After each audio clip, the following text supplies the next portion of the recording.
Good morning from Bhopal.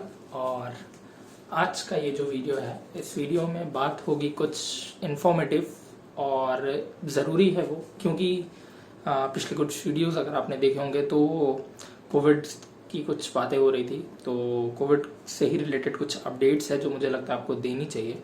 और देनी इसलिए चाहिए क्योंकि बहुत सारे लोगों के मैसेजेस आ रहे थे कि वैक्सीनेशन के बाद ऐसा कैसे हो सकता है, ये है वो है, बहुत सारे डाउट्स थे लोगों के। तो मुझे लगा कि पर्सनली सबको एक एक आंसर करने की बजाय अगर उस पर एक वीडियो बनाते तो वो ज़्यादा सही रहेगा। तो बस शुरू करते हैं और बताते हैं आपको चीज़ें क्या है। तो बात ऐसी है कि एक्चुअली हमने कोविड टेस्ट कराया, और कोविड टेस्ट जो था मैंने आपको फर्स्ट वीडियो में भी बताया था कोविड वाले में कि हमने कराया था रैट मेथड से। तो एंटीजन टेस्ट जो होता है समटाइम्स उसके रिजल्ट्स वेरी करते हैं और मतलब एकदम सही नहीं हो सकते हैं, बिकॉज वो जो है मुझे जहाँ तक पता है कि वो आपकी बॉडी में एंटीबॉडीज कितनी स्पीड से बन रहे हैं उसको पकड़ता है। अगर स्पीड से बन रहे हैं मीन्स आपकी बॉडी में वायरस है। तो समटाइम्स क्या होता है कि अगर आप वायरस के लिए वैक्सीनेशन लगवाते हो, और वैक्सीनेशन का भी काम यही होता है कि वो एंटीबॉडी बनाए, तो हो सकता है कभी कभी रिजल्ट्स इसलिए थोड़ा बहुत ऊपर नीचे हो सकते हैं। तो कोविड का जो दूसरा टेस्ट होता है आरटीपीसीआर की रिपोर्ट्स आने में 24 घंटे से ज़्यादा लगता है गेस। तो भोपाल में अभी हो रहा है कई जगह पे आरटीपीसीआर भी। हमारे साथ चीज़ें ऐसी हुई कि हमने रैट कराया, और जब ये रिजल्ट आया तो एक दो दिन तो थोड़ा सा समझने में लग गया कि क्या करना है, कैसे करना है, और थोड़ी सी मतलब बहुत सारे एक होता है ना कि आप अनएक्सपेक्टेड कुछ हो जाता है तो फिर आप क्या करोगे। तो एक दो दिन इसमें निकल गए। तो कंटिन्यूस मेडिसिन तो हम ले ही रहे थे।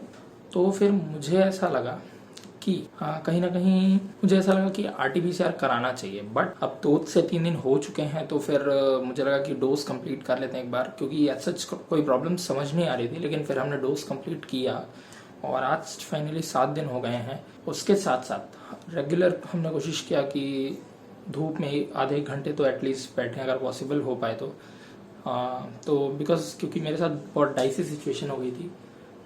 डॉक्टर ने मुझे धूप में बैठने के लिए कोविड में एडवाइस किया, बट स्किन के ट्रीटमेंट के लिए सन एक्सपोजर बिल्कुल मना किया था डॉक्टर ने। तो मुझे लगा कि चलो ठीक है, वो चीज़ें बाद में कंटिन्यू कर लेंगे अगर इफ पॉसिबल होता है तो, बट पहले ज़्यादा जो ज़रूरी है वो करते हैं। तो बस बहुत ज़्यादा कोशिश की है, और घर पे ही थे पूरे दिन, और क्वारंटाइन एकदम अकेले बिल्कुल, लेकिन अकेले नहीं थे ये बोल सकते हैं। और क्योंकि आप लोग थे साथ में, और बहुत सारा कुछ पेंडिंग चीज़ें थी जो मतलब निपटाई गई है। और वो ऐसी हैं, मतलब फर्स्ट ऑफ ऑल ऐसा है कि क्वारंटाइन में बहुत ज़्यादा टाइम मिला, तो बहुत सारे टाइम में बहुत कुछ सोचने को मिला, बहुत सारी चीज़ें समझने को मिला। आगे क्या करना है वो भी सोचा, पीछे क्या किया वो भी सोचा, तो दोनों सारी चीज़ें हैं। तो उसमें से एडिटिंग बहुत सारी पेंडिंग थी जितनी, वो भी निपटाई गई है। कुछ व्लॉग्स जो पहले शूट किए थे लेकिन पॉसिबल नहीं हो पाया, जैसे तो अभी इसके पहले जो आपने एक वीडियो देखा होगा वन विहार का पार्ट 1, तो वो एक्चुअली कोविड स्टार्ट होने से, अभी लॉकडाउन स्टार्ट होने से पहले शूट हो गया था, बट काम का हेक्टिक था तो कुछ एडिट नहीं हो पा रहा था। तो ये अभी घर पे क्वारंटाइन होने के साथ साथ लैपटॉप साथ में था, तो ये सारी चीज़ें एडिट भी कर दी। तो कहीं ना कहीं मैंने पार्ट 1 डाल दिया, लेकिन अभी पार्ट 2 वेट है। तो पार्ट 2 भी आने वाला है बहुत जल्द। चैनल पे बने रहोगे तो पता चल जाएगा जब भी आने वाला है।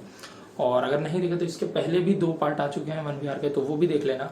वो भोपाल वाली प्लेलिस्ट पे हमारी ऑलरेडी है, तो मिल जाएगा आपको। और भी बहुत सारी इसके पहले अर्लियर वीडियोस बनाए हमने, तो वो ज़रूर देखना।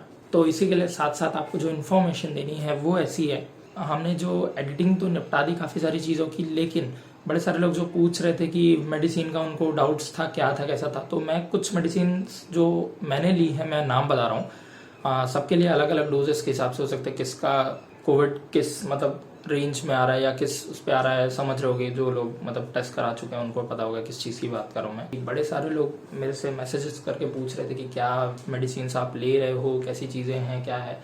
तो वो मैं बता रहा हूँ, बट मैं यहाँ पे मेंशन कर रहा हूँ, मैं इस चीज़ को प्रिस्क्राइब नहीं कर रहा हूँ। आप डॉक्टर से सलाह लो, उसके बाद ही लो। मैं मेडिसिन आपको ज़रूर बता देता हूँ मैंने क्या क्या लिया है। मैंने 5 डेज़ के लिए लिया था एजिथ्रोमाइसिन, और पेंटोप्राजोल लिया था मॉर्निंग खाली पेट, जो कि वो भी 7 डेज़ के लिए आई गेस। मल्टीविटामिन और विटामिन सी मैं ले ही रहा था नॉर्मली भी, तो वो भी चल रहा था।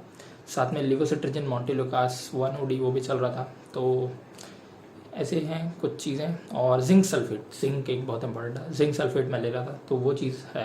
यही मेडिसिन थे, 7 दिन के लिए हमने लिया डोज, और फाइनली अभी बहुत सही फील कर रहा है, कोई भी ऐसा प्रॉब्लम नहीं है। इसके साथ साथ जो हमने बहुत अच्छे से मॉनिटर किया है सच फीवर, फर्स्ट थिंग फीवर, लेकिन अपने को थोड़ा भी नहीं आया। तो मुझे ऐसा बिल की रिक्वायरमेंट नहीं है। बाकी जिनको फीवर आता है वो साथ में पैरासीटामोल भी ले सकते हैं 500 mg, तो वो भी दिया था बट हमको ज़रूरत नहीं पड़ी उस चीज़ की। और ऐसा बॉडी पेन वगैरह भी ऐसा कुछ था नहीं। और जो दूसरी चीज़ मैं बता रहा हूँ साथ साथ हमने बिल्कुल उसका बराबर मॉनिटर किया है, वो है अपना ऑक्सीजन लेवल। और ऑक्सीजन लेवल मेंटेन करने के लिए हमने यूज़ किया पल्स ऑक्सीमीटर, जो कि आई गेस जेब में ही पड़ रहा था 24 घंटे। कई बार तो लेके मैं सो भी गया हूँ, तो ऐसा भी हुआ है। तो बहुत ही एक छोटी सी चीज़ है, एकदम आपको दिख जाएगा और कुछ नहीं करना होता इसको। बस आपको करना क्या है, यहाँ पे फिंगर लगा के, और ये देखो दिखेगा आई गेस,